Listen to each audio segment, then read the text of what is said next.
afternoon, everybody. My name's Caleb Clark, and I grew up in a family of 5 kids as well. I'm the oldest, and homeschooled my whole life. Was with Wisdom right from the beginning, I believe. I had two. Well, I had Randy Kopp, and then I had another fellow as well before that. And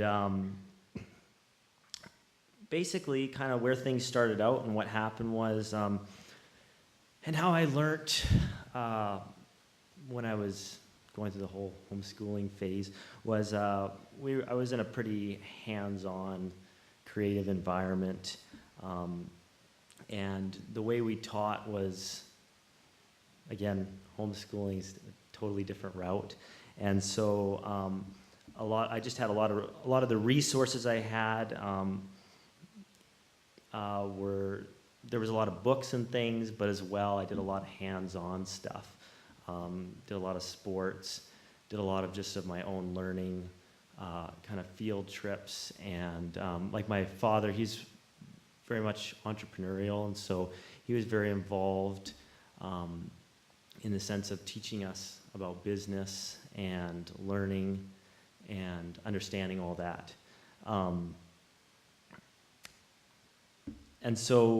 And the biggest thing too as well, like as I was learning those things, I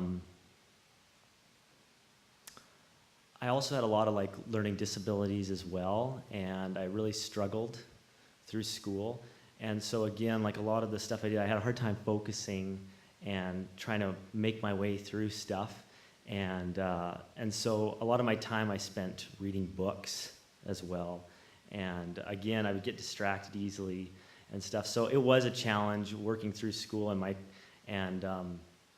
getting through everything. Again, even as I moved into my high school years and stuff, with like math and a lot of my high school courses, it was just a struggle to get by each day. And I was worried and concerned, and I was like, oh, am I going to make it through, And just, I think it's, at least for myself, that was, and I think sometimes often, and I can't speak for everyone, but I think with homeschooling and stuff, you kind of feel, because you're not around anybody and you don't have much to compare to except yourself, you're kind of like, well, how am I doing? Am I making it through? And what's going on? But all that to say,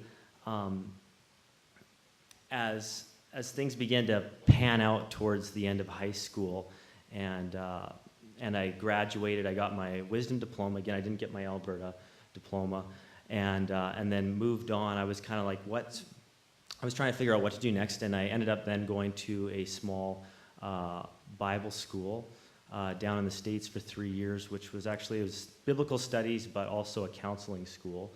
And so that's where I then graduated from and got a certificate. And then moving on from that, basically my next education, or what I moved into was, and right now what I've been working on is I'm working on my BA in communications. And I've been working through the American College Board doing exams, they're called CLEP exams.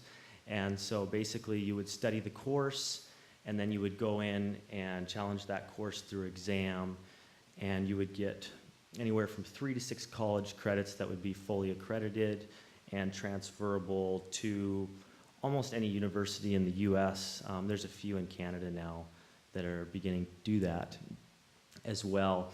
And then I've been working on that, as well as going from there. Again, my big question was, once I got out of school, high school, I went to a Bible college, but then where was God directing me, and where did he want me to go with that? First of all, I was working on a BA in communications,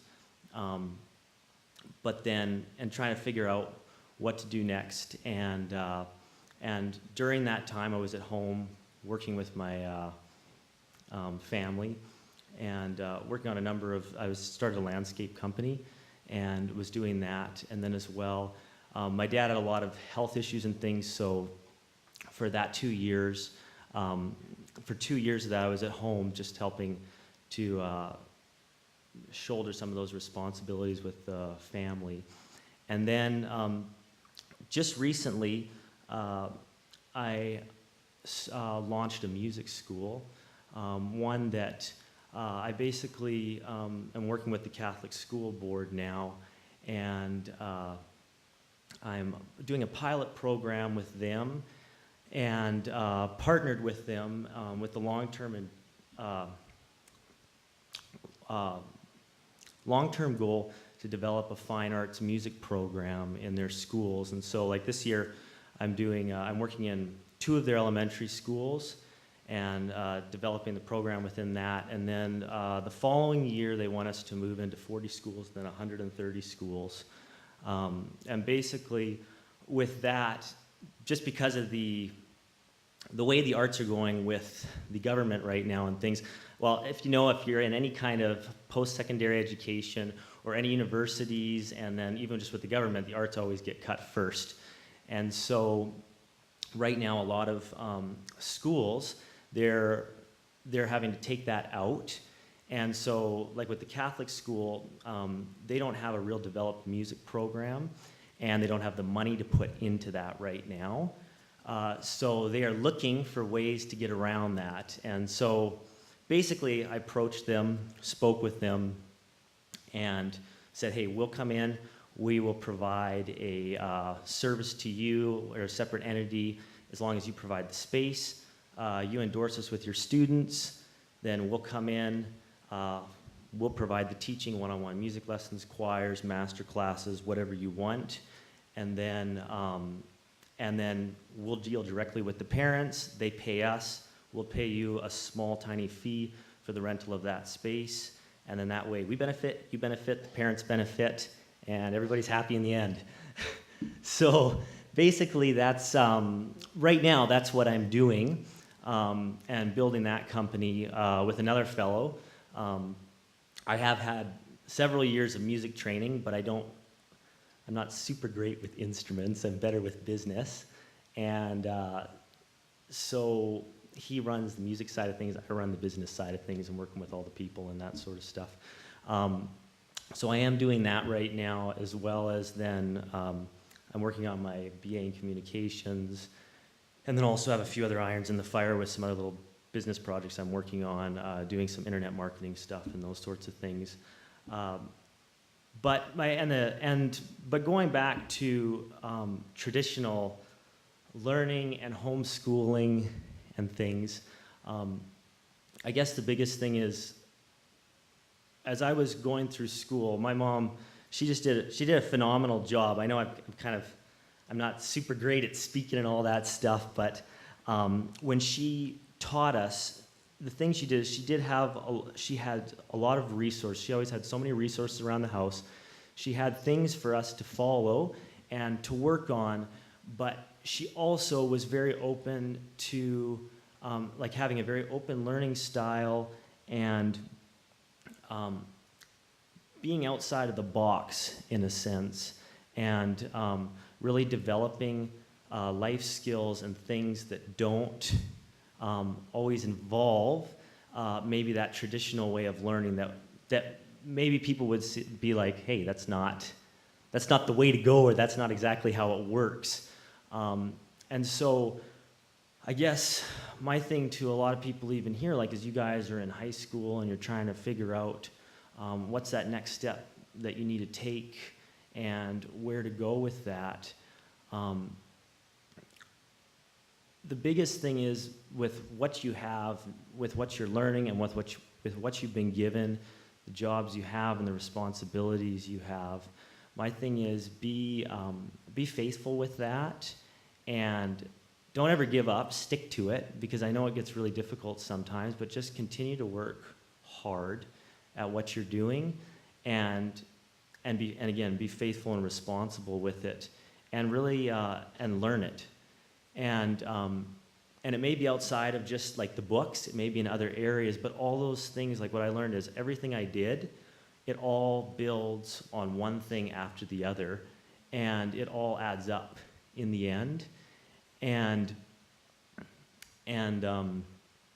if you can do that and you can be faithful with it, you will be successful in whatever you choose to do as long as you work hard at it and you stick to it. And the biggest thing as well, and then as well, just the Lord.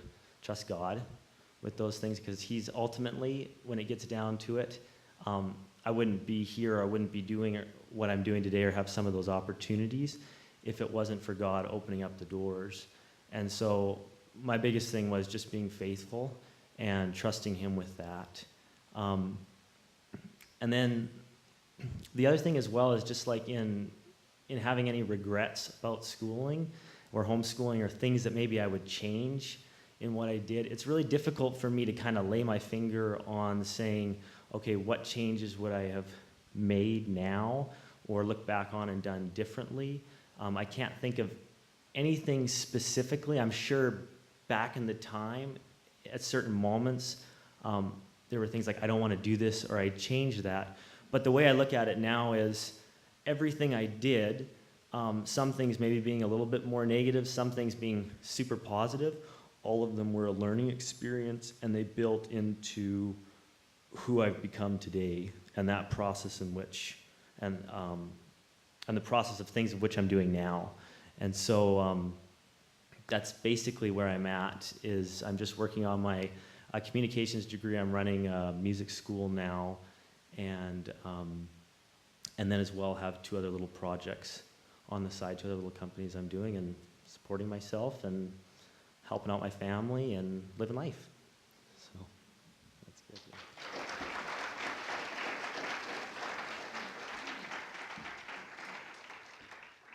We'll take